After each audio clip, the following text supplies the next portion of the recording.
우리나라의 공산주의 체제 하에서 있었던 이북에서 있었던 일입니다. 학교에서는 모든 종교적인 행사를 다 금지하는 그런 금지령이 내렸습니다. 근데 기독교 가정에서 자란 한 소년이 있었습니다. 그 소년의 가방에는 항상 성경책을 가지고 다니면서 읽었습니다.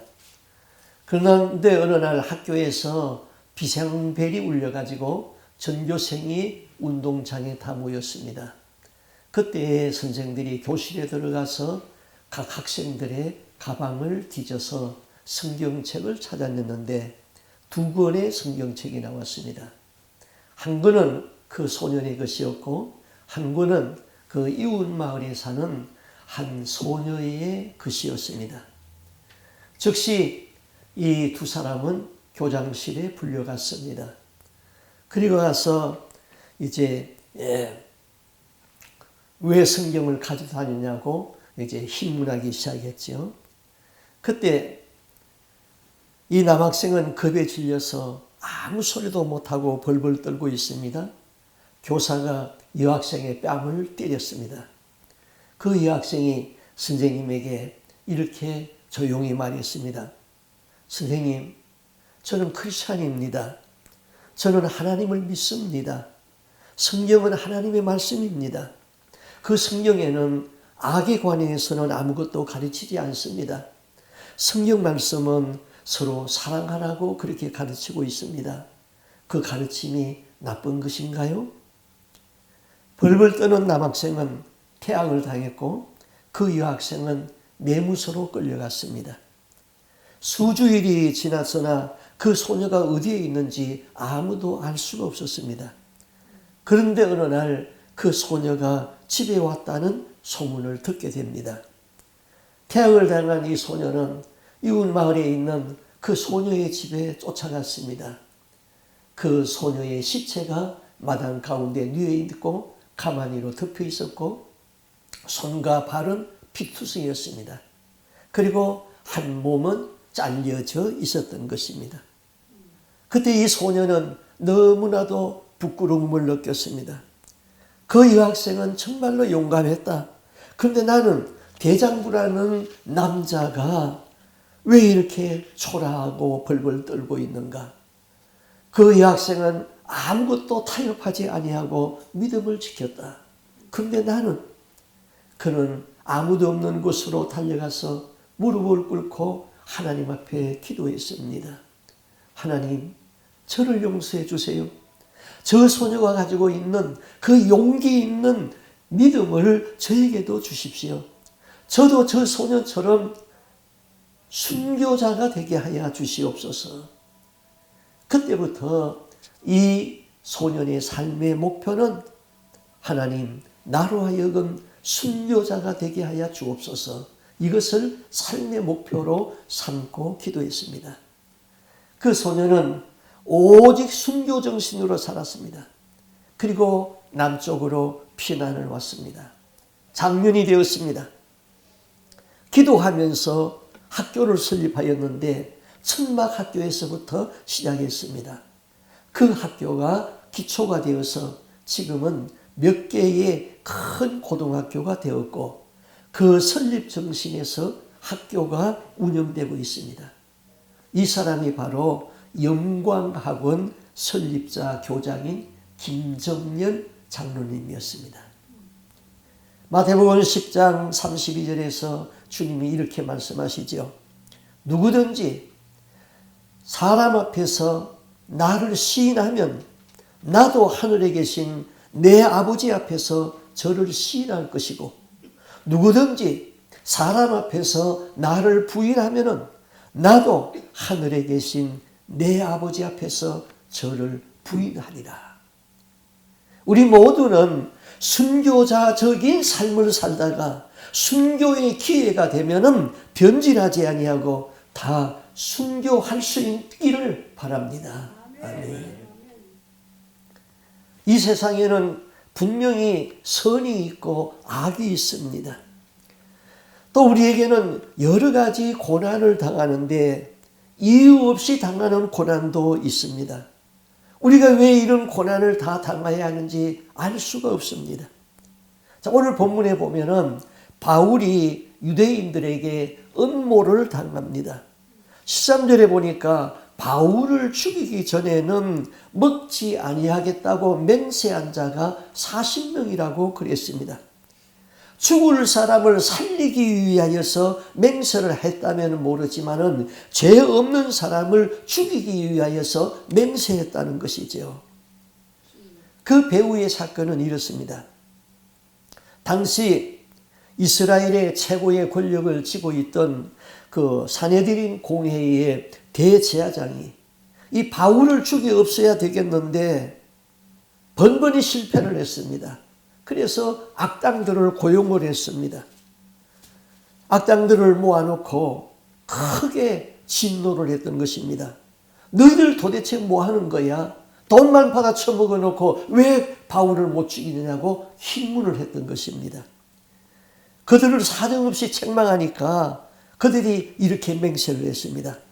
이번만 기회를 주십시오. 천부장에게 가서 바울에게 더 자세히 물어볼 일이 있다 하여 바울을 천부장의 손에서 불러내겠습니다.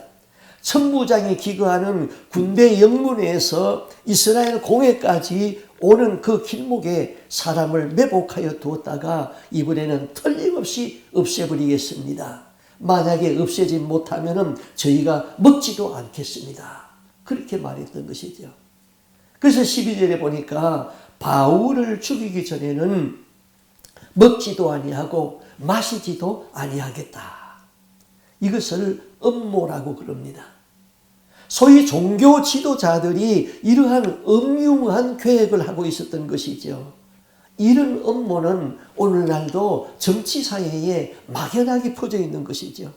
저쪽을 죽여야지 내가 산다는 것이죠. 음모를 기획하는 입장에서는 자기들의 머리가 비상하다고 생각합니다. 그러나 당하는 쪽에서는 얼마나 억울하겠습니까? 지금 이런 일이 사회에서만 일어나는 것도 아니죠. 이스라엘의 유대교 안에서 일어나고 있는 것이죠. 그리고 오늘날 교회 안에서도 일어나고 있습니다. 목사를 교회에서 내보내야 되겠는데 이유가 타당하지 아니하니까 음모를 꾸밉니다. 목사를 죄인으로 만들어야지 내보낼 수가 있습니다. 그래서 목사가 이단적인 설교를 했다. 목사가 교회 돈을 훔쳤다. 목사에게 여자 관계가 있다. 그런 일을 만들어내야지 내보낼 수 있기 때문인 것이죠. 당하는 입장에서는 얼마나 억울하겠습니까? 지금 이 사람들은 사람을 살리는 것이 아니라 죽이겠다는 것이죠. 바울을 죽이기 전에는 먹지도 아니하겠다고 맹세하고 무서운 생각을 하고 있는 것이지요. 선은 목적이 선하고 방법도 선해야 되는 것이죠. 15절에 이렇게 말합니다. 이제 너희는 그의 사실을 더 자세히 물어보려는 척하면서 몰라서 묻는 것이 아니죠. 물어보는 것이 아니라 물어보는 것처럼 하는 것이죠. 그리고 저들이 진짜 하고자 하는 일은 바울이 군대 영문에서 빠져나오면은 천부장의 손에서 벗어나면은 길에 사람을 매복했다가 바울을 죽이겠다는 것이죠. 이것이 음모라고 그럽니다. 우리가 느헤미야서 성경을 읽어보면은 느헤미야가 무너진 예루살렘 성벽을 재건하는 중이었습니다. 그런데 그 주위에 많은 원수들이 있습니다. 예루살렘 성은 영원히 재건되지 말아야 하겠고 유대인 백성은 영원히 망해야 되겠는데 그것이 원수들이 바라는 것이죠. 그래서 느헤미야를 죽이려고 그럽니다. 사람을 보냈습니다. 우리가 당신에게 할 말이 있으니 어느 약속 장소로 나와 주십시오. 편지를 보냈습니다. 느헤미야는 거절합니다. 나는 내가 할 일이 바쁘다. 나는 내가 하는 일이 바빠서 그곳에 나갈 수가 없다. 만약 느헤미야가 그들이 나오라는 장소로 갔다면 느헤미야는 길에 매복되어 있는 사람들에 의하여서 죽었을 것입니다. 이런 우화가 있죠.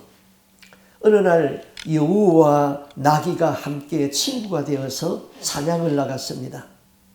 여우는 잡아먹을 짐승을 이쪽에서 몰고 나귀는 잡아먹을 짐승을 저쪽에서 몰아서 이제 사냥을 합니다. 그런데 갑자기 사자가 나타나가지고 여우를 딱 만났습니다. 사자가 여우를 잡아먹으려고 그럽니다. 그러니까 여우가 사자에게 아주 애교를 부렸어요. 사자님, 나를 잡아먹어 봐야 나는 몸집이 작아서 당신 양에 차지 않아요. 그러니까 저쪽에 몸집이 큰 나귀가 있거든요. 나귀를 잡아먹으면 어떻습니까? 내가 그놈을 잡아드리겠습니다. 그래, 그럼 그렇게 하자. 여우가 나귀에게 갔습니다. 그리고 나귀를 살살 꼬여가지고 함정에 빠뜨려 놨습니다. 그리고 가서 사자에게 이렇게 말합니다. 사자님, 내가 나귀를 함정에다 빠뜨려 놨으니까 가서 잡수십시오. 근데 사자는 여우를 덥석 물어버렸습니다. 아이고 사자님, 나귀를 잡수셔야지 왜 저를 잡아먹으려고 그럽니까? 이 녀석아, 함정에 빠진 놈은 내일 잡아먹어도 되고 오늘은 너부터 먹어야 되겠다 그랬어요. 자, 여우의 음모는 사자에게 통하지 않았어요. 음모는 하나님에게 통하지 않는다는 얘기죠. 내 딴에는 머리가 좋아서 같지만은 하나님은 그 음모를 어리석게 만드는 것이지요. 제사장이 바울을 죽이겠다는 음모가 누설되었습니다. 바울의 생질이 그 음모를 알아냈습니다. 그래서 바울에게 가서 이야기를 했죠. 바울은 생질을 불러가지고 백부장에게 가서 이야기를 했습니다. 백부장이 왔습니다. 중대한 일이 있으니 이 청년을 천부장에게 보내시오. 청년이 천부장에게 가서 이야기를 합니다. 천부장님, 유대인들이 공모를 하기를 그들이 바울에 대하여서 자세히 알아보는 것처럼 하여서 공회 천부장의 손에서 빠져나오면은 공회에 가는 동안에 바울을 길에 매복되어 있는 사람들에 하여서 죽이려고 하고 있습니다. 그런 사람들이 40명이 지금 있습니다. 천부장이 알았다. 이 일은 아무에게도 발설하지 말라. 그리고 천부장은 백부장 둘을 불러가지고 날이 새기 전에 밤 9시에 총독이 있는 가이사라에 갈 수 있는 보병 200명과 창병 200명과 기병 70명을 준비하라고 지시를 합니다.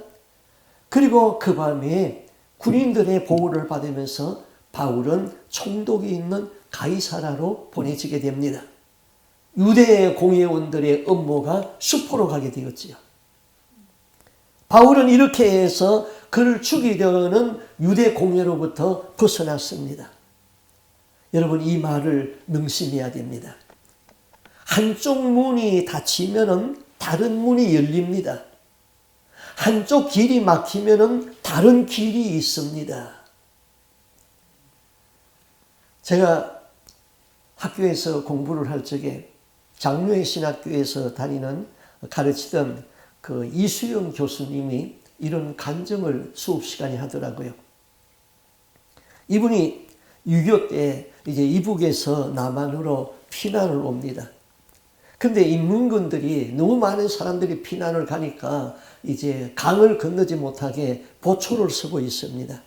그래서 깜깜한 밤에 보초병이 그 모르는 틈을 타가지고 배를 하나 마련해가지고 그 배에 온 가족이 다 탔는데 조그마한 나룻배에 한 20명이 타놓으니까 배가 무거워서 가라앉을 지경이 되었습니다. 근데 배가 막 출발하는데 한 어머니가 아기를 안고 탔습니다. 근데 그 아기가 갑자기 우르짖기 시작합니다. 울음이 새어나갑니다. 온 사람들의 신경이 그 아기에게 집중이 되었습니다. 엄마는 급해가지고 아기의 입을 털어막아도 울고 젖을 먹여도 울고 울음을 그치지 않습니다. 사람들이 그 아기를 뺏어가지고는 강에 집을 던질 기세입니다. 그런들이 이렇게 말합니다. 아기를 물에 던져라. 아기를 물에 던져라. 그렇지 않으면 우리는 다 죽는다. 그때 이 엄마가 장엄한 기세로 단호하게 말합니다. 내가 죽으면 죽었지 이 아이를 물에 던질 수는 없어. 그 말을 하는 순간에 기적같이 아기가 울음을 딱 그쳤습니다. 여러분, 상황이 어렵습니까? 기도하겠지요? 낙심하지 마세요. 하나님은 살아계시죠. 한 길이 막히면 다른 길이 열리는 것입니다. 이 문이 닫히면 저 문이 열리게 되어 있습니다. 상황이 어렵다고 적당히 타협해버리면 신앙을 지킬 수가 없는 것이지요. 우리는 사무엘서를 읽어보면 사울 왕이 하나님으로부터 버림받는 일이 몇 가지가 기록되어 있는데 그 중에 한 사건을 이렇게 기록하고 있습니다. 그것은 바로 사울이 가졌던 상황윤리였습니다. 지금 사울과 이스라엘 나라와 블레셋과 전쟁이 붙었습니다. 그런데 블레셋의 군대는 수없이 많은데 사울의 군사는 그 블레셋의 군사를 보고 겁이 나가지고 도망을 가기 시작했습니다. 사무엘상 13장 12절에 보면 이렇게 기록하고 있어요. 이에 내가 이르기를 블레셋 사람들이 나를 치려 길갈로 내려오겠거늘 내가 여호와께 은혜를 간구하지 못하였다 하고 부득이하여, 상황이죠. 부득이한 상황을 만나서 내가 번제를 드렸습니다. 자, 이 우리를 상황에서 슬프게 하는 것은 무엇입니까? 이 존경받는 사람들이 무너지고 그 다음에 신앙 좋은 사람들이 종종 세상과 타협을 하는 것이지요. 자, 사울이 왕이 되기 전에는 그렇게 겸손하고 영성이 있어서 하나님이 기뻐하는 사람이었습니다. 그래서 사무엘 선지자를 통하여서 사울에게 기름을 부어 왕으로 세우지 아니했습니까?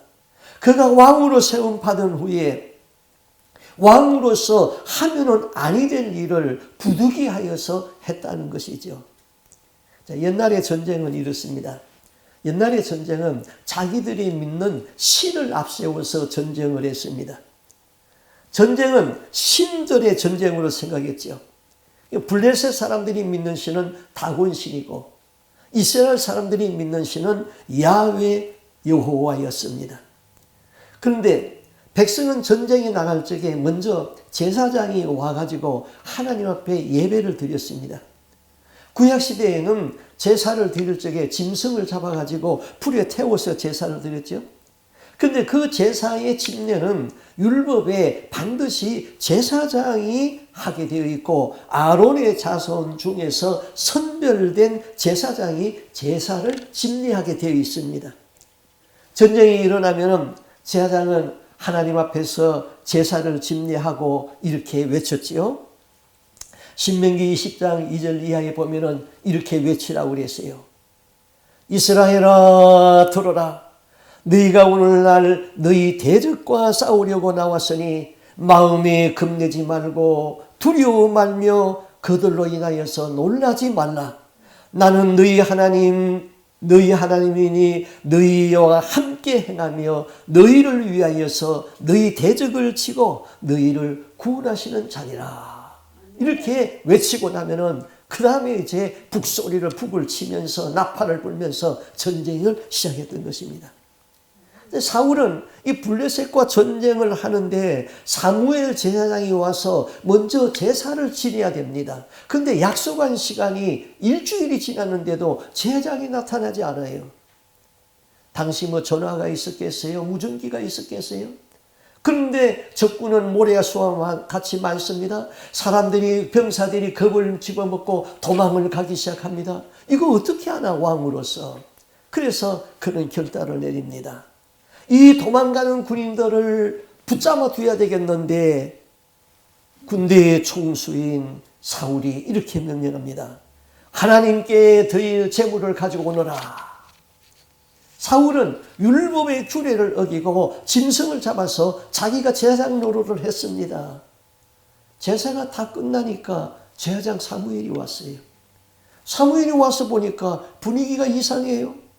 사무엘이 물었습니다. 왕이 무슨 일을 했습니까? 사울이 이렇게 변명합니다.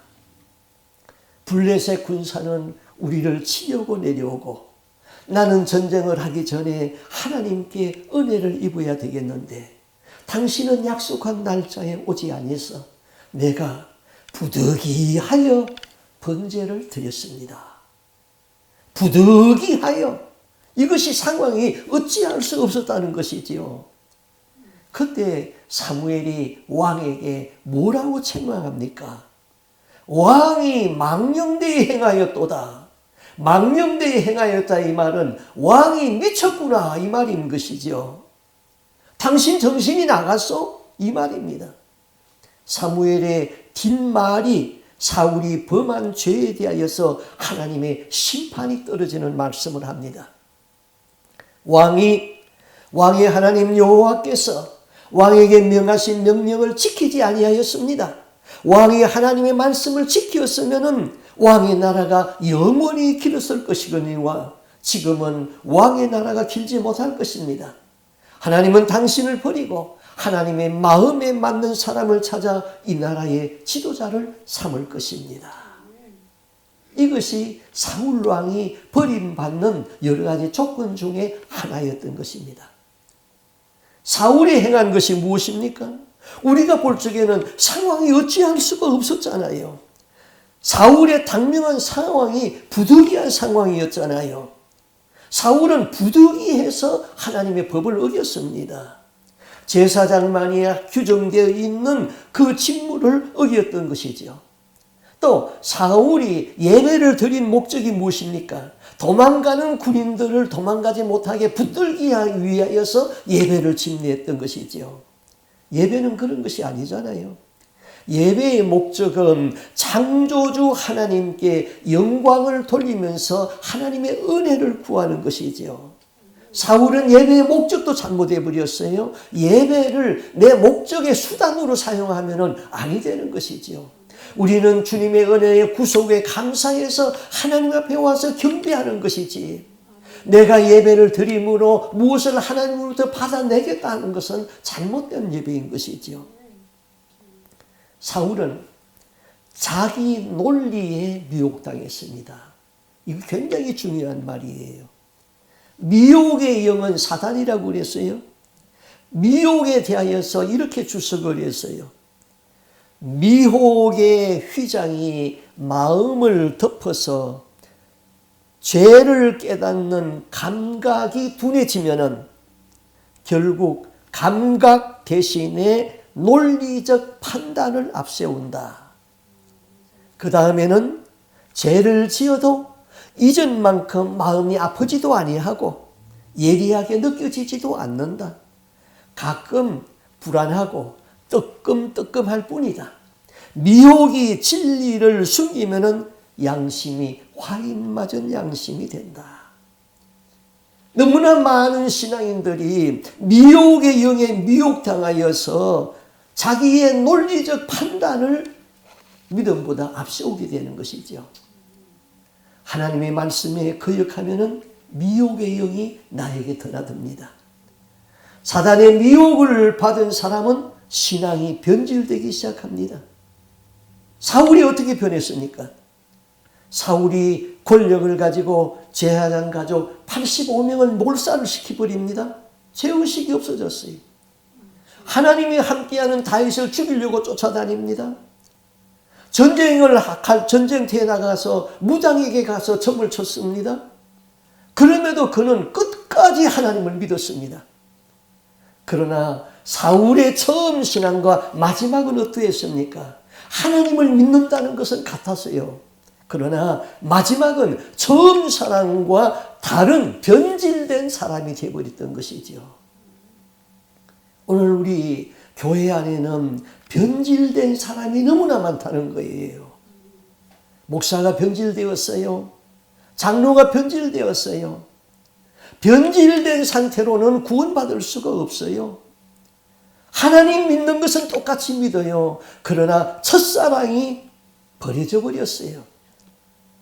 회복이 돼야 되는 것이죠. 회복은 하나님의 말씀과 회개를 통하여서 이루어지는 것입니다. 부득이하여서 우리가 세상과 자꾸 타협하기 시작하면은 나중에는 엄청난 변질된 사람으로 살아가고 있어요. 그러면서 예수를 믿는다고 그래요. 천국 간다고 그래요. 아니에요. 변질된 사람은 회복되기 전에는 구원받을 수가 없어요. 그 다음으로 바울에 대한 하나님의 섭리적인 면에서 이 사건을 한번 보겠습니다. 자, 로마에 가면은 이런 그림이 있다고 그럽니다. 콘스탄티누스 대제가 왕관을 벗어가지고 베드로에게 무릎을 꿇고 그 왕관을 바치는 그런 그림입니다. 곧 나라를 바치는 것이죠. 자, 기독교 역사에서 로마는 기독교를 박해했습니다. 예수 믿는 사람들을 잡아서 화형에 처하고 사자우리에 던지고 얼음 속에서 얼어 죽게 하고 많은 그리스도인들이 순교를 당했습니다.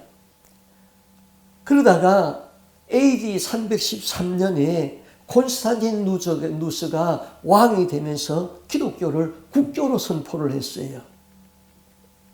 하나님은 지금 바울을 예루살렘에서부터 로마로 보내기를 원했어요.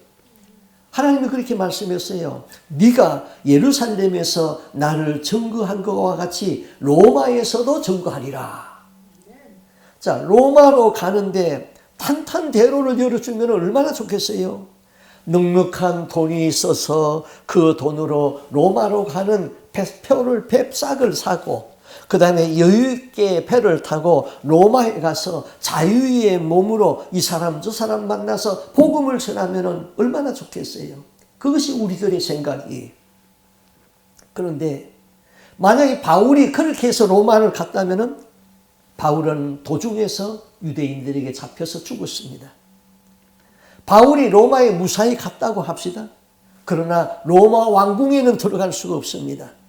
그런데 대제사장의 음모를 통하여서 바울을 죽이기로 결심한 사람들이 있고 그 음모가 탄로가 되었고 그 다음에 천부장이 보호를 해가지고 바울을 총독에게 보내고 그 총독은 바울을 죄인으로 만들어가지고 로마까지 호송을 하는데 군인들을 붙여가지고 로마로 호송을 하게 되었습니다.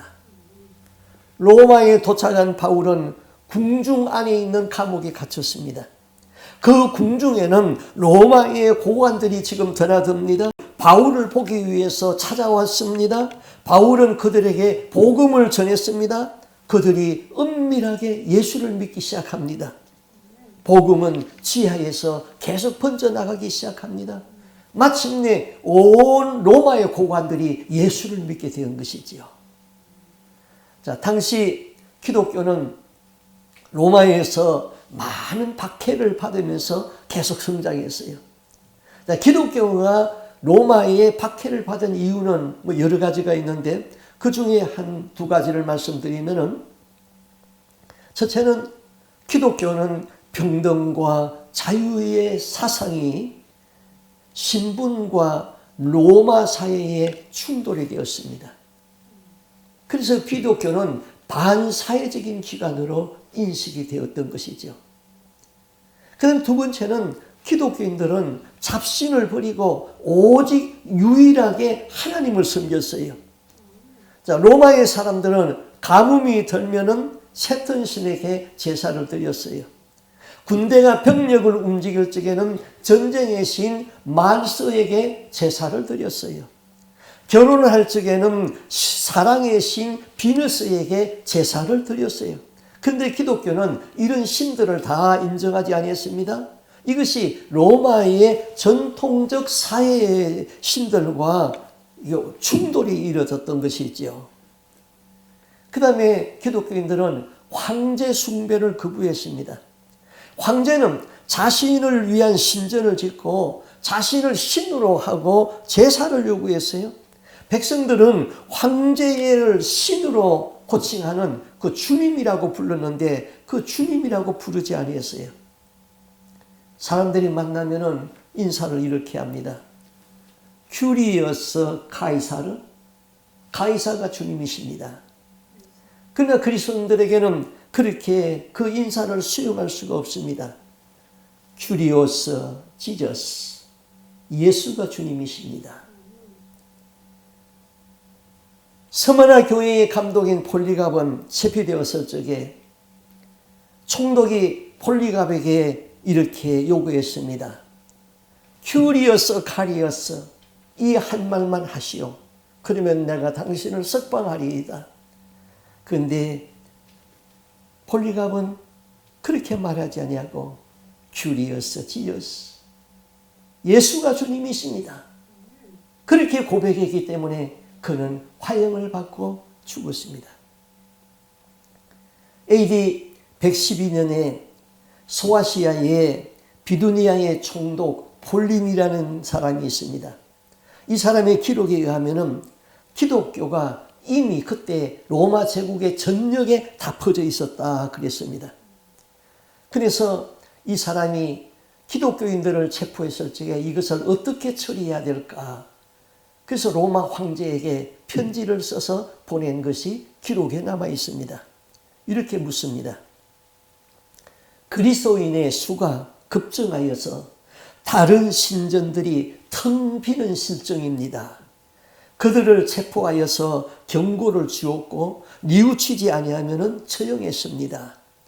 저의 이런 처리가 맞는지 또는 어떤 제목으로 그들을 다루어야 하는지 의문이 드니 해신을 주십시오. 그렇게 말했습니다. 그때 트리아누스 황제는 이렇게 답변을 내립니다. 그대의 처리가 옳소. 다만 사냥하듯이 색출하지는 말고 제보자들이 고발할 경우에만 처벌하시오. 그러나 그들이 우리 로마 신들을 다시 믿겠다고 하면은 사면하도록 하시오. 그것이 서간문이 남아있는 것입니다. 이런 시대에 목숨을 건지려면은 배교를 해야 됩니다. 그러나 그들이 배교를 하지 아니하고 죽음으로 믿음을 지켰습니다. 크리스찬들이 짐승의 밥이 되었습니다. 끓는 가마솥에 집어던졌습니다. 십자가 형벌을 받았습니다. 핍박이 발생하면 기독교인들은 도시 외곽에 있는 지하 터널로 무덤으로 들어갔습니다. 그것을 역사적으로 우리는 카타굼이라고 부릅니다. 수도 로마에 있는 카타굼의 길이가 40km나 된다고 그랬습니다. 바울이 로마에 가서 궁중 감옥에 갇혀서 복음을 전했습니다. 그로부터 250년이 지나니까 콘스탄티누스가 황제가 되었습니다. 그는 기독교를 국교로 선포했습니다. 기독교를 박해하던 나라가 기독교를 국교로 선포하였어도 사람들이 아무도 저항하지 않았습니다. 왜? 벌써 기독교가 온 도시에 만연되어 있었기 때문이지요. 바울이 전한 복음 앞에 로마가 무릎을 꿇은 것입니다. 나라를 그리스도에게 바친 것이지요. 이 사실을 바울은 빌립보서 1장 12절에서 이렇게 말합니다. 형제들아, 내가 당한 일이 도리어 복음의 전파의 진전이 된 줄을 너희가 알기를 원하노라. 내가 로마 감옥에 그 깊은 궁중의 감옥에 있었는데 그것이 복음의 방해가 된 것이 아니라 복음의 진전이 되었다는 것이지요. 때로는 순간적으로 악이 승리한 것 같습니다. 그러나 하나님은 그 악에 대하여서도 허용하면서 그 악을 하나님의 뜻을 이루는 도구로 사용할 때가 있습니다. 결론은 이렇습니다. 어제 저녁에 성경 공부하면서도 이 말씀을 전했습니다. 하나님은 나를 사랑합니다. 하나님은 나를 변함없이 사랑합니다. 하나님은 나를 사랑하시는데 요람에서 무덤에까지 이르기 내 인생 전체를 두고 하나님은 나를 사랑합니다. 그런데 사람들은 내게 당면하는 한 사건만 당면을 보고 하나님을 원망하기도 하고 낙심하기도 하고 좌절하기도 합니다. 아닙니다. 하나님의 사랑은 변함이 없습니다. 하나님은 나를 사랑하시되 요람에서 무덤에까지 전체 인생을 두고 나를 사랑하시는 것이지요. 신앙은 변질되지 아니하고 끝까지 초심의 마음을 가지는 것입니다. 내일 일은 모르지만은 과거에 나를 사랑하시는 주님은 지금도 나를 사랑하고 내일도 나를 사랑할 것입니다. 그 사랑을 의심하지 아니할 사람이 복입니다. 오늘에 당면하는 환경에서 타협하지 아니하고 신앙의 절개를 지키면은 이 문이 닫히면은 저 문이 열리게 되어 있는 것이죠. 사람들은 그것을 깨닫지 못하기 때문에 당면하는 상황이 어려워서 그때그때 타협해 버리면은 나중에는 처음과 나중에 너무나도 변질된 사람이 되어 있습니다. 그러면서도 나는 예수를 믿기 때문에 천국 간다고 하고 있죠. 그렇지 않습니다. 우리는 끝까지 변하지 아니하고 하나님 앞에 신실하게 믿음을 지키다가 다 구원받아서 천국에 들어갈 수 있는 저와 여러분이 될 수 있기를 바랍니다. 아멘. 기도하겠습니다. 주님, 우리를 구속하신 주의 은혜를 감사합니다. 우리가 험난한 이 세상에 살아갈 적에 악한 영들은 우리의 신앙을 무너뜨리기 위하여서 여러모로 시험하고 있습니다. 그럴 적에 우리는 상황이 부득하다고 합리화하기도 하고 그로 인하여서 세상과 타협하고 변질된 자로 살아갈 때가 너무나도 많습니다. 지극히 작은 일에 충성된 자는 큰 일에도 충성되다고 했습니다. 우리가 한번 타협하기 시작하면은 결국은 타협에 합리화하게 되고 마지막에는 신앙이 변질되어 버리는데 변질된 사람은 첫사랑이 회복되기 전에는 구원받을 수가 없습니다. 우리로 하여금 변질되지 아니하고 끝까지 주님을 사랑하고 변함없이 주님을 사랑할 수 있기를 원합니다. 우리가 혹시 잘못했다면 하나님 내가 잘못했습니다 하는 입술의 고백을 가지고 주님 앞에 나와서 회개하게 하여 주시옵시고 순전한 마음으로 오직 예수 사랑으로 믿음을 지키다가 땅의 장막이 무너질 적에 다 천국에 들어갈 수 있는 거룩한 하나님의 백성 되기를 간절히 소원하옵고 존귀하신 예수님 이름으로 기도하옵나이다. 아멘.